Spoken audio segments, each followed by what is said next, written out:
he was fired by a newspaper editor for lacking imagination. His first company went bankrupt. He lost the rights to his very first successful character. By standard logic, Walt Disney's career should have ended before it began. Yet he built an entertainment empire that circles the globe. This empire began in Marceline, Missouri. The Disney family farm was defined by harsh conditions and constant financial strain. Walt and his brother Roy were forced by their unyielding father to wake before dawn. They trudged through snow and freezing rain to complete a grueling newspaper delivery route, an exhaustion so deep that it haunted Walt's dreams for decades. There was no money for art supplies, let alone encouragement. Walt sketched cartoons in secret, using drawing as his only mechanism to mentally escape the family's string of failed business ventures. His drive grew from a necessity to escape a life of permanent debt and punishing physical labor. As a young adult in Kansas City, he secured a job at a local newspaper, only to be fired in 1919 by an editor who claimed he completely lacked imagination. He responded by starting his own animation company, Laugh-O-Gram Holmes. But contracts fell through, and by 21, Walt was broke, eating cold beans out of a can and sleeping on the floor of his empty office because he couldn't afford rent. Left with nothing, he packed a single suitcase and bought a train ticket to California. He arrived in Hollywood with exactly $40 in his pocket and a stubborn belief that animation had a profitable future.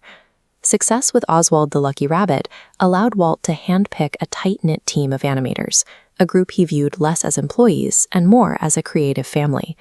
But during a contract renewal meeting in 1928, Walt discovered his distributor, Charles Mintz, had secretly hired away the majority of his animation team. Mintz also legally owned the rights to Oswald, stripping Walt of his creation and his workforce in a single conversation. Defeated but refusing to fold, Walt spent the long train ride back home sketching a new figure on a notepad, a character he made sure he would own outright.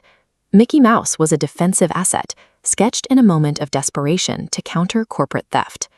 By the mid-1930s, Walt pushed his risk tolerance even further. He proposed a full-length animated fairy tale, a project the industry mocked as Disney's folly.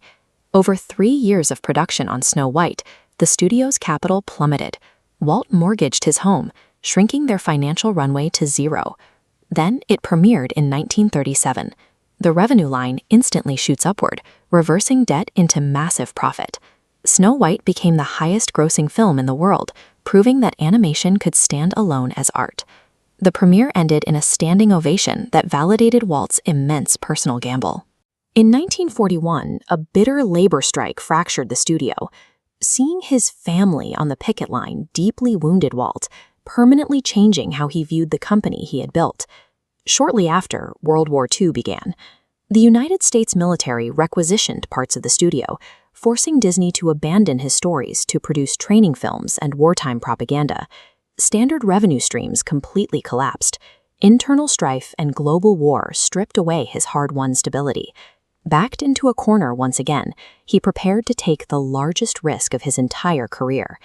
In the 1950s, Walt turned his attention to a barren orange grove in Anaheim, California. He envisioned a fully immersive theme park, an idea completely alien to the amusement industry of the time. Banks refused to fund it, and even his brother Roy urged him to stop. To break ground, Walt sold his own life insurance policy and liquidated his personal assets to generate the necessary cash. Disneyland opened on July 17, 1955, a day known as Black Sunday. A gas leak, counterfeit tickets, blistering heat, and unfinished construction caused chaos. Visitors' shoes literally sank into the freshly poured, melting asphalt as they searched for water in dry fountains. Within weeks, the operational issues were fixed, and the park stabilized. The crowd solidified Disneyland as a cultural phenomenon and validated his stubborn vision. He continued dreaming even bigger, drawing up plans for an expansive project in Florida. But Walt died in December 1966, before Walt Disney World could be finished.